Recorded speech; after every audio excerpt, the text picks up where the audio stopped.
एक बार फिर प्रभु यीशु मसीह के जीवित, पवित्र और सामर्थ्य नाम में आप सभी को जय मसीह की। प्रभु का धन्यवाद करते हैं। एक और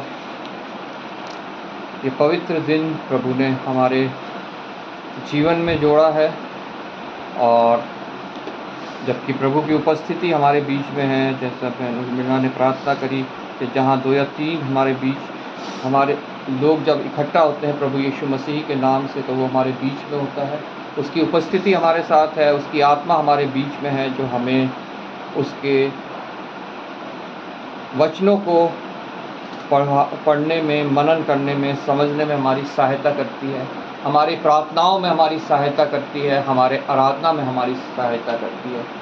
हमारी प्रार्थनाएं और आराधना प्रभु के पास तक पहुंची है पवित्र आत्मा के द्वारा। अब समय है जबकि वचन के द्वारा हम जो है प्रभु की वाणी को सुनेंगे कि वो आज हमारे हृदयों में शांति देने के लिए अपने वचन से क्या कहना चाहता है। हालेलुया। हम सब ने अभी उत्पत्ति की पुस्तक में से पढ़ा 45 अध्याय, उसकी जो मेमोरी वर्स है 14 और 15 कोई जन पढ़ दे। तब वह अपने भाई बिन्यामीन के गले से लिपटकर रोया और बिन्यामीन भी उसके गले से लिपटकर रोया। वह अपने सब भाइयों को भी चूमकर रोया और इसके पश्चात उसके भाई उससे बातें करने लगे। प्रभु अपने वचन के पढ़े और सुने जाने पे आशीष दे। हम प्रार्थना करेंगे सब। मैं अन्नू से रिक्वेस्ट करूंगा वो मेरे लिए प्रार्थना करे।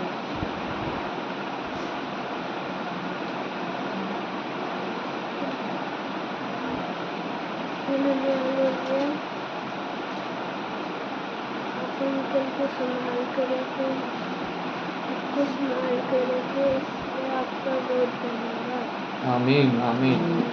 धन्यवाद पिता परमेश्वर। हम प्रभु का जानते हैं, प्रभु की योजनाएं, प्रभु का कार्य जो है वो मनुष्य सा नहीं है, उसकी सोच मनुष्य सी नहीं है। उसकी सोच, उसकी गति और मनुष्यों की सोच, मनुष्य की गति में बहुत फर्क है, बहुत अंतर है। जो मनुष्य वचनों को समझ जाता है, जो मनुष्य उसकी वाणी को सुनता है, वो प्रभु की सोच को, प्रभु के कार्यों को, प्रभु के समय को जानने की कोशिश करता है, और वो उन पे विश्वास करता है कि जो कुछ प्रभु के समय पे होगा वो बहुत अच्छा होगा। हमने यहाँ यूसुफ के बारे में पढ़ा अभी, यूसुफ और उसके भाई। एक बहुत बड़ा अकाल, जब हम इसको शुरू से पढ़ते हैं, इस कथा को जो यूसुफ और उसके भाइयों की है, या यूसुफ की ज़िंदगी को जब हम शुरू से देखते हैं, तो यूसुफ भी बहुत सी परेशानियों में घिरा रहा, बहुत सी तकलीफ़ें उसके ऊपर आई, बहुत से कलेश उसके ऊपर आए, यहाँ तक वो मृत्यु के हाथों तक पहुँचाया गया। यूसुफ एक ऐसा जन था जो एक परिवार में पैदा हुआ। उस परिवार में माता पिता और 12 भाई लड़के थे, और उस परिवार का वो सबसे छोटा था। उस समय उस परिवार का सबसे छोटा पुत्र था वो, और उसके माता पिता उससे सबसे अधिक प्रेम करते थे, बाकी जो 11 पुत्र थे। वो यूसुफ परमेश्वर का चुनावा जन था, और उस यूसुफ ने जो है 2 स्वप्न देखे। एक स्वप्न जो हम पढ़ते हैं, उस दोनों स्वप्न उसके, जब हम 37 अध्याय पढ़ते हैं, आप लोग बाद में पढ़ लीजिएगा, वो दोनों स्वप्न वहाँ पे लिखे हैं। एक स्वप्न है वो खेत में जो है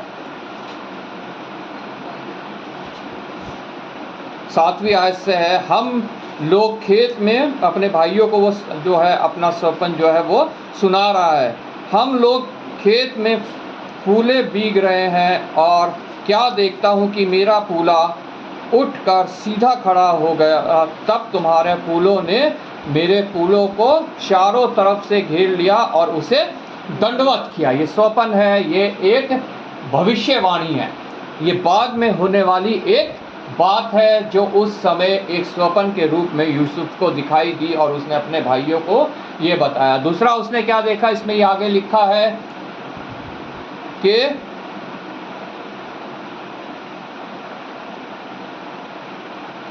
9वीं आयत से, फिर उसने एक और स्वप्न देखा और अपने भाइयों से उसका भी जो वर्णन किया। सुनो, मैंने एक और स्वप्न देखा है कि सूर्य, चंद्रमा और 11 तारे मुझे दंडवत कर रहे हैं। सूरज, चंद्रमा और 11 तारे मुझे दंडवत कर रहे हैं। उस समय उसके भाई उससे बहुत क्रोधित हुए और वो उससे बैर रखने लगे और वो जो है उसे मारने की कोशिश करने लगे कि कैसे हम इसको मारें। ये तो स्वप्न बता बता के ये जताना चाहता है कि बड़े होके तुम आके मेरे को दंडवत करोगे, तुम मेरे आगे झुकोगे, मैं तुम्हारे से बड़ा हो जाऊंगा। लेकिन ये वो नहीं जानते थे कि ये उस स्वर्गीय पिता की योजना है जो उनको बचाने के लिए है, बाद में उनको बचाने के लिए है। आज हमारे जीवन में भी ऐसा ही होता है। हमारे जीवन में कुछ बीत रहा होता है, हम ये भूल जाते हैं कि प्रभु हमसे उसके द्वारा क्या कहना चाहता है। प्रभु वो हमारे किसी न किसी बचाव के लिए जो है उस कार्य को कर रहा होता है कि तुम इस आगे चल के जो है इसके द्वारा तुम्हें लाभ होगा, तुम बचाए जाओगे। उस समय उन्होंने यूसुफ को घात करने की सोची। उसका पिता उसको बहुत प्यार करता था, वो उससे नफरत करते थे और वो ऐसे ऐसे स्वप्न जब उन्हें सुनाता था तो वो उससे नफरत करने लगे और उसे मारने की सोची और उसको क्या करा, मारने के लिए एक गड्ढे में डाल दिया। और जो उसके पिता ने उसे रंग बिरंगा अंगरखा दिया था पहनने के लिए, उसमें खून बकरे का लगा के ले गए पिता के पास कि वो मर गया है, उसे किसी जानवर ने मार खाया है। लेकिन जो वो उसको मारना चाहते थे वो ही एक ऐसा जरिया बन गया कि वो उनको बचाने के लिए बाद में इस्तेमाल हुआ। जब हम 45 आयत पढ़ते हैं, यहाँ पे यूसुफ खुद कहता है 45:5 से, अब तुम लोग मत पछताओ और तुमने जो मुझे यहाँ बेच डाला इससे उदास मत हो, क्योंकि परमेश्वर ने तुम्हारे प्राणों को बचाने के लिए मुझे तुम्हारे आगे भेजा है। यूसुफ जो है अपने भाइयों से कह रहा है, उस समय तुम मेरे विरोध में थे, तुमने मेरे मारने की कोशिश करी, उसके बाद तुमने मुझे नहीं मारा, मुझे निकाल कर जो बेच दिया मिस्रियों के हाथ, तुम उससे अब पछताओ नहीं, क्योंकि वो तुम्हारी योजना नहीं थी, वो मेरे परमेश्वर की योजना थी जिसने मुझे तुम्हारे आगे आगे भेजा ताकि आज के दिन मैं तुम्हारी सहायता कर सकूं, तुम्हारे जीवन को बचा सकूं। उस समय वो हमारे को बहुत बुरा लगता है जो हमारे जीवन में आज बीत रहा है, तकलीफ़ें आ रही हैं, मुसीबतें आ रही हैं, हमारे ऊपर कलेश आ रहे हैं, बीमारियां आ रही हैं, हमें बहुत बुरी लगती हैं। हम परमेश्वर को ही कोसने लगते हैं। लेकिन यूसुफ ने ऐसा नहीं किया।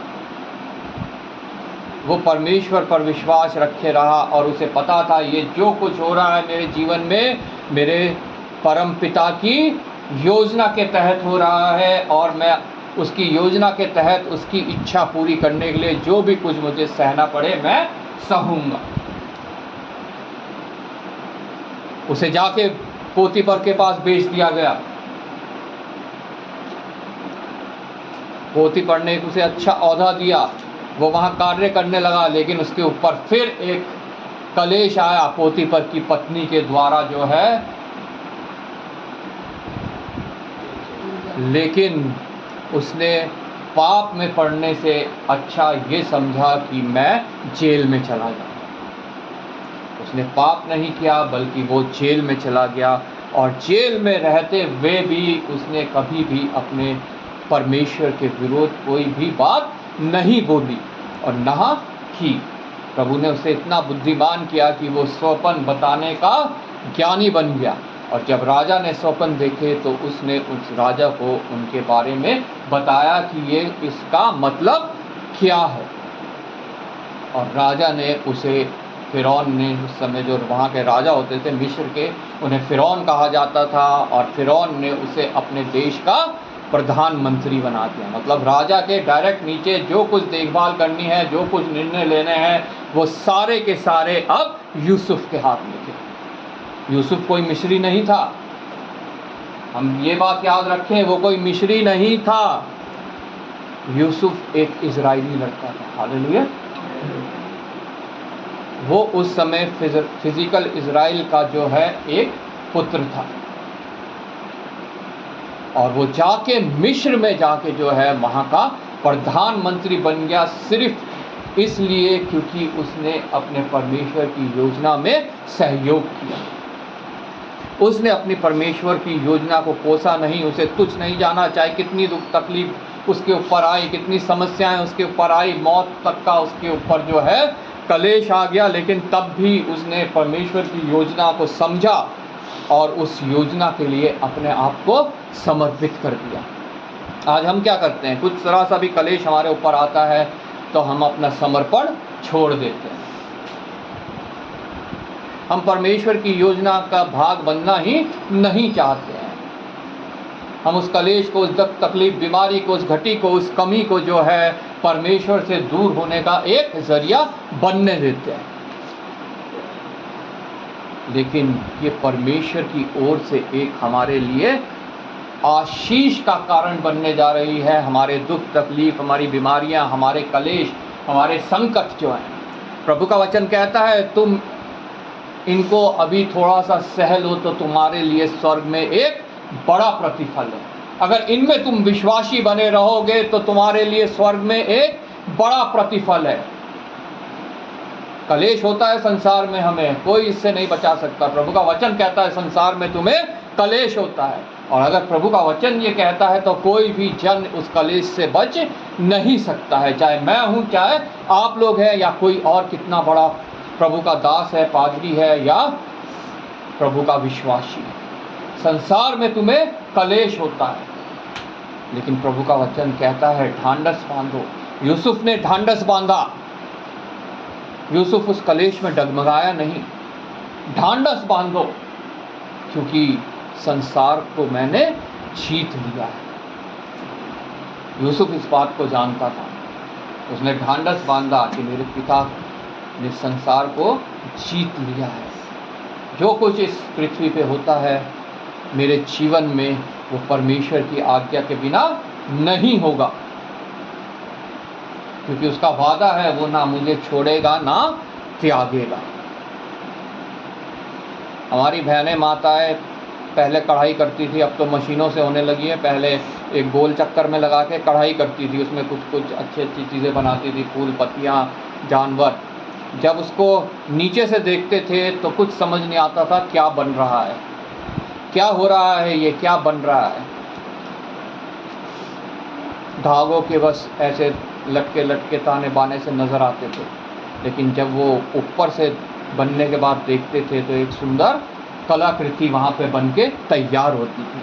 हमारे जीवन में भी वैसा ही है। हम जब नीचे से देखते हैं उनको तो हमें लगता है कितना हम उलझ गए हैं, लेकिन परमेश्वर जब ऊपर से कार्य कर रहा है वो जानता है हमारे जीवन को कितना वो सुंदर बना रहा है। हालेलुया।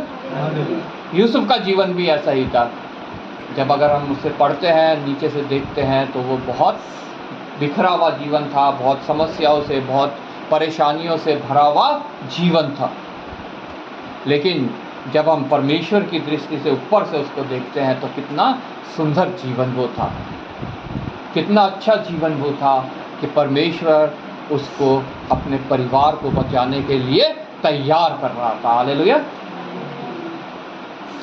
अब तुम लोग मत पछताओ और तुमने जो मुझे यहाँ बेच डाला उससे उदास मत हो, क्योंकि परमेश्वर ने तुम्हारे प्राणों को बचाने के लिए मुझे आगे भेजा है। हालेलुया। आज हो सकता है मुझे और आपको भी परमेश्वर किसी के प्राणों को बचाने के लिए तैयार कर रहा है, और हमें उस समस्याओं में हमें घिरना पड़ रहा है, ताकि हम उससे जब निकले तो हम उसको बचाने के लिए तैयार पाए जाएं। हालेलुया। यूसुफ भी जब उस समस्याओं से निकला तो वो अपने परिवार को बचाने के लिए तैयार था। एक ऐसे औहदे में था कि उसके पास एक पावर थी कि वो अपने परिवार को बचा सकता था। और अगर उसके परिवार को देखें तो 7 साल का अकाल था, उस क्षेत्र में 7 साल का अकाल था। 2 साल उस परिवार ने उस अकाल में बिताए।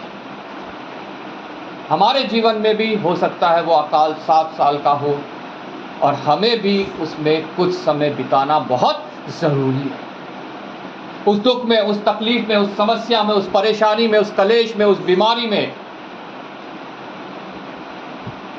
हमें कुछ समय बिताना पड़ेगा, क्योंकि परमेश्वर हमें उस समय में तैयार करेगा, जांचेगा, परखेगा कि हम कितने विश्वास में हैं। निकास उसने हमारे लिए पहले ही तैयार कर रखा है। उस अकाल में 2 साल जब वो समस्या में थे, कलेश में थे, भुखमरी में थे, यूसुफ को उनके लिए पहले ही उसने तैयार कर रखा था, उनका निकास पहले ही तैयार कर रखा था कि वो कैसे बचेंगे। हालेलुया। अगर यूसुफ वहाँ नहीं होता तो मिस्र, वो लोग, इजरायली लोग जो है वो खत्म हो जाते वहाँ पे, और आगे कोई भी इजरायली नहीं होता। लेकिन प्रभु की योजना जो है वो मनुष्यों के बहुत उत्तम है, बहुत बड़ी है। मनुष्य उसे समझ नहीं पाता, मनुष्य उस पर टिक नहीं पाता, मनुष्य अपनी ही योजनाएं निकालता है, अपने ही तौर तरीकों से जो है उसके ऊपर पार पाना चाहता है। पोतीफर अगर अपने ही तरीके से पार पाना चाहता, यूसुफ अगर अपने ही तरीके से पार पाना चाहता तो वो कभी भी उस ओहदे तक नहीं पहुंचता, वो इस्राएलियों को बचाने का जरिया नहीं बनता।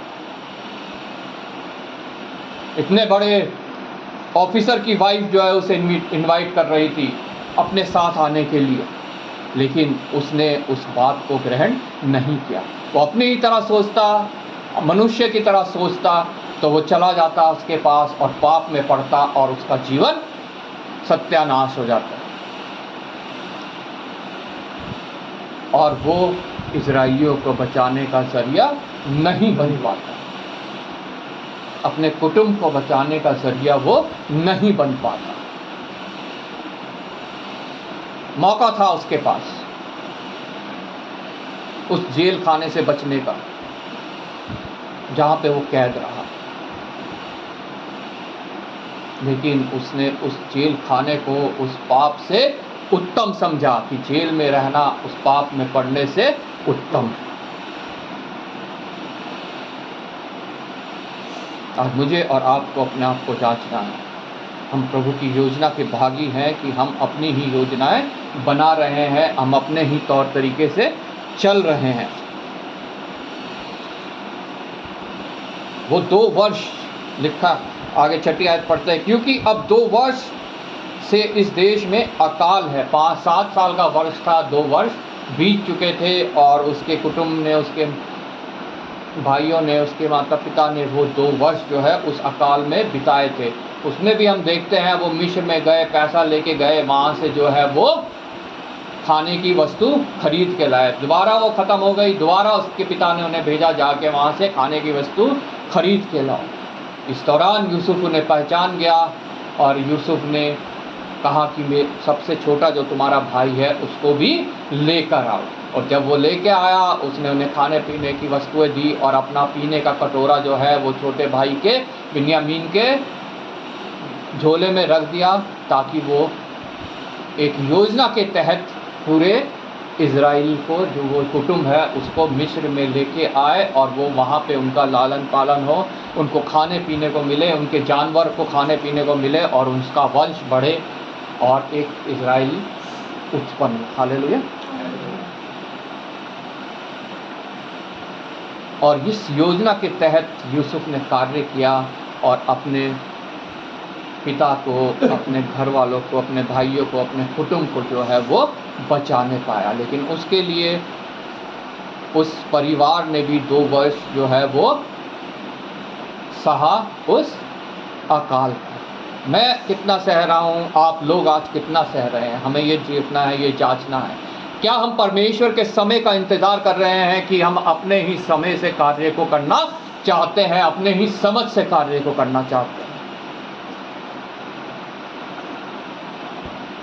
अगर हमें उस कलेश से, उस अकाल से, उस बीमारी से, उस घटी से, उस कमी से, उस परेशानी से दूर निकलना है जो हमारे जीवन में आज बीत रही है, तो हमें उसको सहना बहुत आवश्यक है। ना कि हमें अपनी ही योजना बनानी है, परमेश्वर की योजना को ठुकरा के अपने ही समझ का सहारा लेना है। प्रभु का वचन कहता है अपनी समझ का सहारा ना ले, और ना ही अपने समय पे उसे करने की कोशिश करनी है। क्योंकि मनुष्य के, पहले जैसे कहा, मनुष्य की गति और परमेश्वर की गति में बहुत अंतर है। मनुष्य पूरे चाहता है कि एकदम से हमारे लिए हो जाए, परमेश्वर चाहता है कि पहले तुम्हारी तैयारी पूरी हो जाए, तब तुम्हारे लिए ये होगा। अभी तुम्हारे लिए ये हो गया तो बहुत खराब बात है, लेकिन जब मेरे समय पे तुम्हारे लिए होगा तो तुम्हारे लिए वो सबसे उत्तम होगा। Praise Lord. इसलिए आज मुझे और आपको यूसुफ के जीवन को देखते हुए अपने जीवन को परमेश्वर के आगे रखना है, देखना है, जांचना है कि मेरा जीवन कहीं परमेश्वर के विरोध का जीवन तो नहीं है, उसकी योजना को ठुकराने वाला जीवन तो नहीं है, उसके समय को तुच्छ जानने वाला जीवन तो नहीं। निश्चय छुटकारा परमेश्वर के पास है, उसने पहले से ही तैयार कर रखा है। इजराइलियों के लिए, यूसुफ के पिता, उसके भाइयों के लिए भी छुटकारा पहले से ही तैयार कर रखा है। कितने समय पहले से वो तैयारी की परमेश्वर ने उनके छुटकारे की, जब यूसुफ बालक ही था, 17 साल का था सिर्फ। उसको गड्ढे में डाल दिया गया, निकाल के मिस्रियों के हाथ बेच दिया गया, और वहाँ से उसका वो जीवन शुरू हुआ जिसमें कलेश थे, जिसमें दुख था, जिसमें तकलीफ थी, जिसमें समस्याएं थी, लेकिन उसने उन सब चीज़ों को परमेश्वर से नीचे जाना कि मेरा परमेश्वर मुझे इन सब बातों में भी छुड़ा सकता है, स्थिर रख सकता है और मेरे जीवन को इस्तेमाल कर सकता है। और अंत क्या हुआ? उसने अपने कुटुंब को बचा लिया और इजरायली लोग जो है मिस्र में रहने लगे, बढ़ते गए और इतने बढ़ गए उसके बाद कि हम सब जानते हैं कि इतने बढ़ गए कि मिस्री लोग उनसे डरने लगे और उनके ऊपर कलेश और संकट उसके बाद भी आए, लेकिन उसके लिए भी निकास जो है परमेश्वर ने पहले ही तैयार कर रखा था मूसा के रूप में। हालेलुया। मूसा को बचाया, फिरौन के महल में ही उसका पालन पोषण हुआ। परमेश्वर उसे तैयार कर रहा है कि वो इजराइलियों को बचा के मिस्र से, गुलामी से निकाल के उस देश तक ले जाए जो मैं उनको देने वाला हूँ।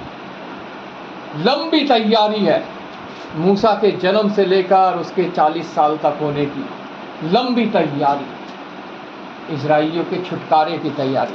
हमारे तो 4 दिन होते नहीं है कि हम लोग हो हल्ला करने लगते हैं।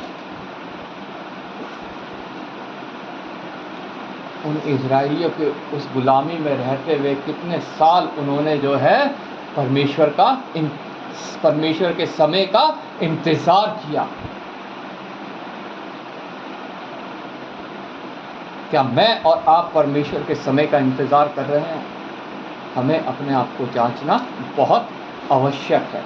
और उन इजराइलियों को परमेश्वर मूसा के द्वारा वहाँ से, गुलामी से वापस निकाल के लाया। जिस प्रकार यूसुफ के द्वारा वो वहाँ गए थे, वह तब भी वो उनके छुटकारे के लिए वहाँ गए थे, उनके बचाव के लिए वहाँ गए थे, पहुँचे थे, और वहाँ से निकले भी छुटकारे के लिए और बचाव के लिए। हालेलुया। कितना महान परमेश्वर है हमारा, कितनी भली योजनाएं हैं उसकी, और कितना उत्तम समय है उसका कि उसने हमारे लिए निकास पहले से ही तैयार कर रखा है। प्रभु का वचन कहता है तुम कभी ऐसी परीक्षा में नहीं फंसे जो तुम्हारे सहने से बाहर हो, बल्कि उससे निकास का परमेश्वर ने हमारे लिए पहले से ही इंतज़ाम कर रखा है। जैसा भी हमने यूसुफ के जीवन से जाना कि कैसे उसने इजराइलियों को बचाने का इंतज़ाम कर रखा है।